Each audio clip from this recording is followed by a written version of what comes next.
బండి సంజయ్ గారి వ్యవహార శైలి ఎట్లుందంటే సామెత ఉంది కదా, సునకన్ను తీసుకుపోయి కనకం సింహాసనం మీద కూర్చోబెట్టినట్టుగా ఉంది. ఒక కేంద్ర సహాయ మంత్రి అయినా కూడా బుద్ధి లేకుండా, సోయి లేకుండా, కళ్ళదాయిన కోతిలాగా ఇష్టానుసారంగా మాట్లాడుతుండు.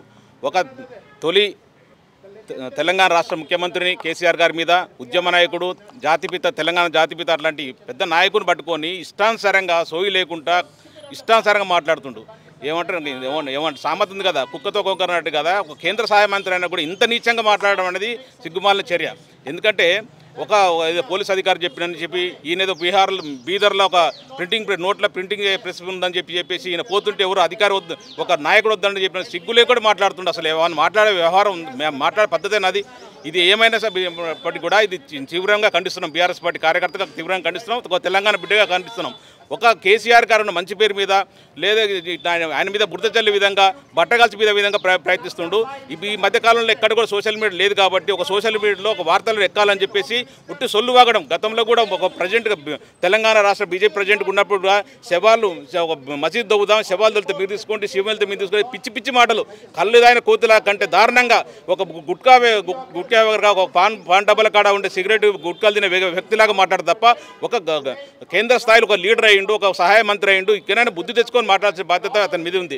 అయినా కూడా వార్తలు నిలిచేవాలని చెప్పేసి తెలంగాణ రాష్ట్రంలో ప్రజలు ఎవరు పట్టించుకోవట్లేదని చెప్పి ఇష్టానుసారంగా మాట్లాడుతుండ్రు. ముఖ్యంగా రేవంత్ రెడ్డి కళ్ళలో ఆనందం చూడడానికి, రేవంత్ రెడ్డి గారు తందానంటే తన తందాన్ని చెప్పడానికి, రేవంత్ రెడ్డి గారు సహకారాలు అందించుకోవడానికి ఈ రేవంత్ రెడ్డి మెప్పు కొరకే చెప్పి ఇట్లా మాట్లాడి అనుకుంటున్నాం. నిజంగా కూడా కేసీఆర్ గారు నిజంగా బీఆర్ఎస్ పార్టీ అధినాయకుడు అట్లా పనిచేస్తే నువ్వు కేంద్ర హోంశాఖ సహాయ మంత్రిగా ఉన్నావు, నువ్వు ఖచ్చితంగా ఎంక్వైరీ చేయండి. నీకు బాధ్యత లేదా?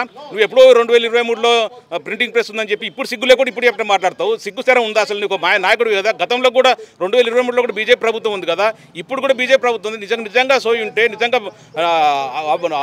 అవకాశం ఉంటే ఎంక్వైరీ చేయి, తెలుసండి అసలు ఎవరు దొంగ నోట్లు అయిపోయారు, ఎవరు గుట్కాలు అయిపోయిండు, ఎవరు గుట్కాలు తాగుతుండ్రు, ఓ సోయి లేకుండా కళ్ళు దాగి ఎవరు మాట్లాడుతున్నారు తెలుసుకోవాల్సి ఉంది. గతంలో కూడా గ్రానైట్ వాళ్ళని అందరినీ వ్యాపారస్తులంతా బెదిరించి కోట్లాది రూపాయలు సంపాదించిన నువ్వు, నీ అందరూ తెలుసుగా, తెలంగాణ రాష్ట్రం వ్యాప్తంగా అందరికీ తెలుసు నీ వ్యవహారం.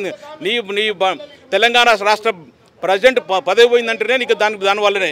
ఇప్పటికైనా బుద్ధి తెచ్చుకొని, సోయి తెచ్చుకొని, ఖచ్చితంగా బుద్ధి తెచ్చుకొని మాట్లాడుతుంటే. ఇంకొకటి ఏంటంటే ఇప్పుడు ముఖ్యంగా బెంజర్ కేసులో అతని మీద కంప్లైంట్ చేయడం ఉంది. ఖచ్చితంగా కేసు బుక్ చేయాలి.